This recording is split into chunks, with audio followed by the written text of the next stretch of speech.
If you're looking to move to Austin, Texas without watching this video first, you just might be making a huge mistake. Now hear me out. This is your guide to help specifically avoid the home buying mistakes a lot of new home buyers make when they first move to Austin.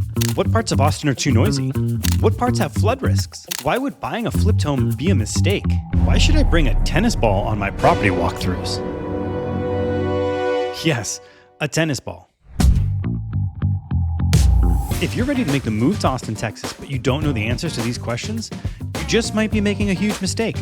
I've made a huge mistake. But fear not, you've come to the right place. I'm Adam in Austin, a local real estate agent here in Austin, Texas. And not only am I going to show you every first-time homebuyer's mistake when they first move to Austin, Texas, but I'm going to arm you with the tools so that you'll be prepared for them and know how to avoid them. This is going to be a fun one. Buckle up and come along with me for the ride. If you're interested in this and everything there is to know about moving to Austin, Texas, then hit that like, hit that subscribe button. That way you'll be connected with everything you'd want to know about moving to Austin, Texas.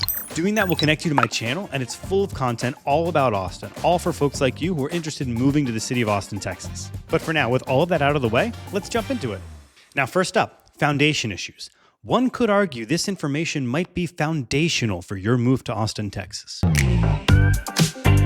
This is one of the most common home buying issues people run into when they're looking to buy in Austin, Texas. You see, Austin has a hot, dry climate that's prone to drought. That being said, on occasion, when it does rain, it can really pour. When you combine these weather conditions with our most dominant soil type, expansive clay, it can lead to major foundational issues. Basically, Austin's soil swells when it's wet and contracts when it's dry. This constant movement stresses out the foundations. And surprisingly, these movements can actually have significant force and cause major cracking to your foundation. Now, you might think that a minor crack in the foundation is not a big deal, but in actuality, if it continues to expand, it can have ripple effects on many of the components throughout your house. It can crack your drywall, it can mess up your paint, it can break underground plumbing causing leaks, it can cause cracks in the tile, and even warp window and door frames preventing the windows and doors from closing. You know what? Actually, I'm just gonna get up and show you an example.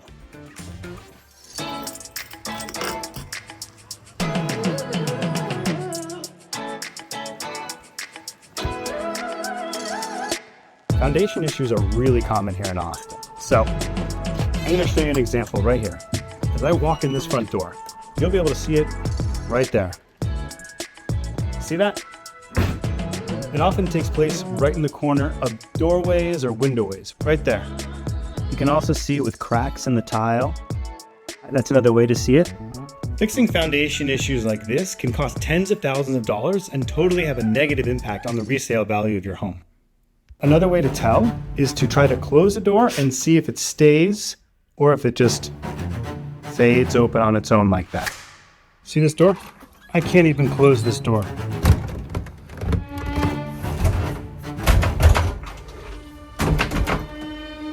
Now, one way you could potentially avoid foundation issues is with this. Now, hear me out. This tennis ball, you put this on a normal floor, it's gonna stay still. But if you put this on a floor that has foundation issues, this baby's gonna roll. But does this actually work?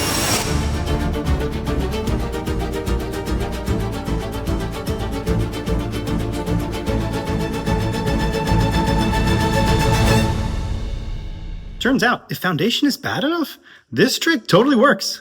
Okay, next on our list of things to avoid, fixer-upper properties. Now, I say this with a caveat. If you're a real estate investor and this is what you do and you've experienced doing this, then by all means, fix her up.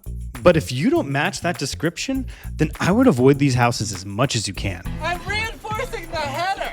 That's great, buddy. Now, let's say you've been watching a bunch of home renovation shows and you think you're ready to do it and you think it's your time. I'm not going to stop you, but I will warn you.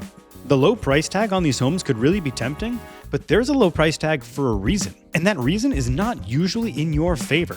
Many of these homes are being sold as is with no seller's disclosure. Buying something like this is very, very risky. Separate from the construction risks, you should also be aware that a lot of lenders are going to be hesitant to give loans on these types of properties. Also keep in mind that many of these properties can sit for weeks or months at a time with no one monitoring them. During that time, you could have pipes freeze or burst. You could have roof leaks that go unnoticed and unfixed. You could have rats or other pests move in. Here's actually a video I took when I was walking a fire-burned house that had been sitting for a long time. I thought I was alone. It turns out there was a fox living in the attic. Yeah, A fox! You also have to consider the previous owners. I mean, if they're being foreclosed on, it's likely they probably weren't taking really good care of the house. If you're a first-time homebuyer or someone with little experience doing this type of work, you should probably stay away from these types of homes. They can be a complete nightmare. But if you are looking to buy a fixer-upper in Austin, then here are a few big things to look out for. Avoiding these items can save you thousands of dollars. Aluminum wiring. Stay away from it. It'll cost you thousands of dollars to rewire a house with aluminum wiring. I'm talking $10,000, $20,000. It can get really expensive. And homes with aluminum wiring can't be easily insured either. Cast iron plumbing. This will cost you a significant sum to replace, especially if that house is on a slab and there's foundation issues. These pipes can crack really easy. If you do find them in the house, see if you can negotiate the price down to compensate for the work you're going to have to do to replace it. Old windows. These can be super difficult to close. They don't insulate well, so your heat and AC bill is going to be super expensive. Just prepare to have them replaced, and that can cost tens of thousands of dollars. Other things to look out for would be asbestos and lead paint, especially in homes built before 1978. Now, I think this is a pretty good list to start with, but what other major concerns have you seen in houses you were looking to flip? Put it in the comments down below. One last note with fixer-uppers is obviously they're going to take a lot of work, and with a lot of work means you're going to need contractors. And the contractors here in Austin, Texas do not have the best reputation. The COVID surge led to a surge in interest in Austin, Texas. That led to a surge in building, and that led to a major need for contractors. With that major need came many contractors, but many of them weren't that good. Now we're in a situation where I know more people with bad stories to tell about their contractor experiences than good. And a lot of these bad contractors, they're working on flips. So what do you think? Did I do this or what? Seems like your brother did it. My brother does what I tell him to do. I'm the president. Where's your pee? What? Oh, no, not again. I got it. Which leads me to my next thing to avoid. Avoid flipped homes. Okay, flipped homes. So let's avoid flipped homes. Now, I know this is something that's going to surprise a lot of people, but the issue is a lot of these flipped homes weren't built that well. If we start construction on a second model home, we can be cutting this ribbon within 2 months. And I said, 2 weeks. Let's do it in 2 weeks. Hey! They might look really good cosmetically from the outside, but when you dig a little deeper, they just might not be as good as you think. Here's the thing, real estate investors bought nearly 33% of all single-family homes available in Austin in the second quarter of 2025. These real estate investors are doing flips, and they've got margins to hit. These investors are often incentivized to cut corners. These types of flipped homes are the ones you're going to want to avoid. They call this type of work lipstick on a pig, which, by the way, if you Google it, you're going to find some funny pictures. But the reality of the situation is really not funny. The photos are, but the reality isn't. A lot of these investors, they focus on cosmetics. Nice new countertops, nice new paint, some new tile, but they often overlook core systems that are pivotal to the functionality of the home. If you're looking to buy a flipped home, make sure the plumbing is good. Make sure the foundation has been addressed. Check that the roof is solid, that the HVAC is not too old. These are things property flippers often overlook in their budget, and they end up being things that new home buyers have to pay for. Let's take a look at what this looks like in an actual home in Austin. Walking in the front door, the house again seems nice with the floors and the paint. You got a decent looking light fixture up here. When you take a closer look at these windows, you actually realize they haven't been replaced. There's still the old windows that aren't going to be good for insulation at all. Walking over to the kitchen, again, you got a nice light fixture and you come into the kitchen behind me and it seems decent, but upon closer inspection, if you actually take a look, these painted cabinets, they're original. And they've even got Velcro over here holding them together. Again, behind me you have the not so great windows that are old. In fact, this one, it's cracked. These countertops are made to look like granite, but they're just formica. This is a good example of a room that appears to have nice floors, nice new paint, but if you actually come up here and look up at the window, the house still has foundation issues. Okay, so how can you avoid this? Number one would be don't buy a flip property remotely based on the photos alone. You really need to see and feel the house in person to check on all these things. A second way to avoid this would be to check with your agent about the history of the house. Does the house look nice, but it's been sitting on the market for a while? Has the price dropped significantly over and over again while it's been sitting on the market? Is it back on the market after someone backed out of a purchase? These are important things to know the answers to before you buy this type of home. Also, if you do want to move forward, make sure you get a property inspection. A home inspection is extra critical so that you have a trained individual looking through the home thoroughly for all these things. Now, if you need a recommendation on a good local home inspector, don't hesitate to reach out to me. As a local agent here in Austin, Texas, I have tons of connections that can help you with your move. I help tons of people move to the city every year, and I can help you too. I make it a point to make the process fun and easy for all my clients. Don't hesitate to reach out to me. Okay, next category, architectural conditions to avoid. All right, this is going to be a short list of architectural conditions to avoid in no particular order. First one, stairs. Here's some crazy stats. Approximately 1 million people are injured every year from stair-related falls. And there are about 12,000 deaths annually. These falls are the second leading cause of accidental injury in the United States behind motor vehicle accidents. Does the home you're looking to buy have stairs? Stairs can be a non-issue for many people, but a complete game changer for others. Although stairs may not be a concern for you when you're in your younger years, they can be a major hazard for you as you age. Many aging individuals avoid stairs at all costs due to the risk of falling. This leads to situations where some of these aging individuals no longer have access to portions of their homes. Now, this can be remedied slightly with electric risers or by having the master downstairs. But if the master is upstairs, this can be a major issue for some people. Or maybe you're not aging, maybe you're in your 20s or 30s, but you're looking to have kids. Young kids are at high risk for injury with stairs. This is something to consider if you're looking for your forever home. If it is your forever home, then stairs may become an issue. Even if stairs are a non-issue for you, they may impact the pool of buyers looking to buy your home whenever you're looking to resell it. For many folks, stairs are not a deal breaker, but it's definitely worth giving it some extra thought. Next one, garages and carports. Austin is known to have a few hailstorms every year. Sometimes these can be really serious hailstorms that can wreck roofs and wreck cars. With this in mind, having a garage or a carport can be critical to protecting your car from a future hailstorm. Not every home in Austin has a garage or has a carport. Obviously, you can park your car on the street, but just know that you're exposing your car to added risk. If your home doesn't have a garage or a carport, it's just going to affect the resale value of the home. Next one, west-facing backyards. Now, this is a hot topic because of the sun. It's hot. Austin summers can be really hot. That's what I'm trying to say. Typically, the hottest part of the day is the afternoons, and that's when the sun is hanging in the west. If your backyard faces west during this time of the day and you don't have proper shade cover, you're going to be baking. If you've got kids or a dog or just in general plan on making use out of your backyard, ideally, it's going to be facing north, maybe south, maybe east. But west facing with no shade cover, you're gonna have issues. Hopefully if it is west facing, it has some big trees and you get shade that way. But if you have a west facing yard with no shade cover, it's really gonna impact your yard's usability. Additions. Does your home have an addition? It may not be adding as much value as you think. Additions here in Austin often take the form of converted garages or added bathrooms or added bedrooms. This is a good example of a discrete addition that was done to this house that you'd want to have double checked to make sure that they did the right permitting. See the electrical box here? It's clearly made for the exterior. You've got the conduit going up. It's clearly something that was on the outside that they just captured on the inside. Also look down here where the tile meets. You can clearly see the change in the tile.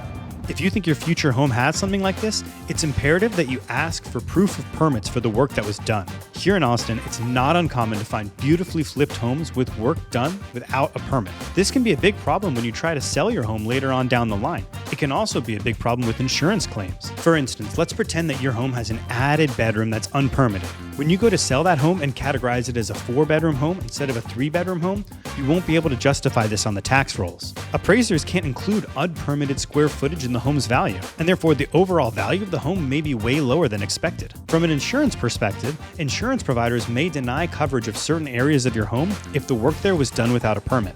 There are many issues that can come up, and it's best to avoid unpermitted additions that have been done to homes. Last condition to avoid: shared walls.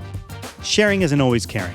Oftentimes around Austin, you're going to see these townhomes or these condos with a shared roof or a shared wall. For instance, if there was a hailstorm and it damaged your shared roof, but your neighbor doesn't want to fix it, maybe they can't afford to fix the roof. So their side starts leaking, causing water damage, and that water damage flows down to your shared wall. You can't make them fix it.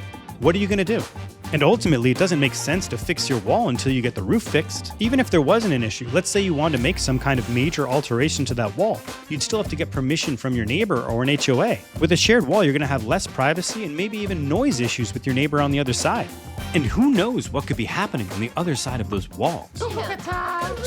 I haven't found the right girl. When I do, I will ask her out. There are many reasons to avoid buying a home with a shared party wall. Okay, last category to avoid if you're a home buyer looking to purchase here in Austin. Avoid high-risk areas. Where your home is located makes a significant difference on your Austin living experience. Let's take a look at some high-risk spots to avoid. Highways. Okay, so living by I-35 or living by Mopac is something you're going to want to avoid. There will definitely be noise from the street, but it'll also impact the value of your home when you look to sell. I would even be wary of homes that have tree coverage between you and the highway. When the winter comes, those leaves fall down and you can see straight through to the highway, and also the noise increases dramatically without them there. Buying a home that backs up to the highway is just something you're really going to want to try to avoid. Railroad tracks. The same thing applies to railroad tracks. There are actually numerous trains that run throughout the city. Some are louder, some are more quiet. Some run more frequently, some run less frequently. It's important to learn about this before you purchase a home. Trains run through many parts of Austin, including Garrison Park, South Lamar, Galindo, Bolden Creek, East Austin, Hyde Park, Crestview, Round Rock, Georgetown. The list goes on and on. This is by no means a reason not to live in these areas. It's just something to keep in mind when you're looking for your new home. Next one, flight paths. Austin Bergstrom International Airport is a major airport and it's really close to the city. This makes jumping on a flight super easy, but it also means parts of the city can be really loud. Noise pollution from planes is real and can be constant. Areas you might want to avoid from a noise perspective are Del Valley, Colony Park, Sendero Hills, Morris Crossing, and Mustang Ridge. Again, this is not a reason to not live in these areas, it's just something to keep in mind if you are considering moving to those parts of town. Planes can be flying overhead multiple times an hour, just something to keep in mind. Now that's a lot to take in between highways and railroad tracks and flight paths. It may seem like it's going to be really hard to avoid these things and find a quiet place to live. But don't you worry, I present to you the Austin Noise Map. That's right, reach out to me and I can share this with you too. But here it is outlining railroad tracks, highways, and flight paths, the noisiest parts of town mapped out. All right, last high-risk area to avoid, flood zones. Austin has been known for flash flooding with heavy rains. It doesn't really happen that often, but you're definitely going to want to check if the home you're interested in buying exists in a flood zone. Being in the flood zone means you're going to want to pay for flood insurance. And this is an additional cost when buying your home. The good news is that any agent looking to help you out should have access to a flood zone map. This can help you avoid making a flood zone mistake. Here's a view of the map. You can see there's many parts of Austin with homes in the floodplain. Living in the floodplain is not the end of the world, but it is an added risk for your home and it will impact your home's value. If you can, you're going to want to avoid living in the flood zone. Look, the last thing I want you to do is move to Austin and make a home buying mistake that you're going to regret.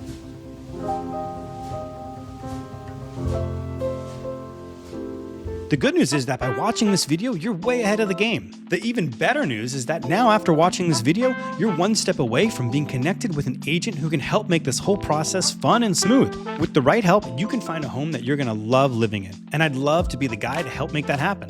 As I mentioned before, I'm Adam in Austin, a local real estate agent living here in Austin, Texas. I love helping people move to the city.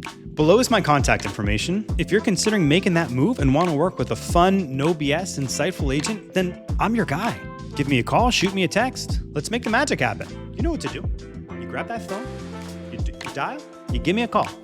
Lastly, real quick, while I've got you, if you like this video and you want to see more content like this, all about the city of Austin, then you should definitely check out my channel.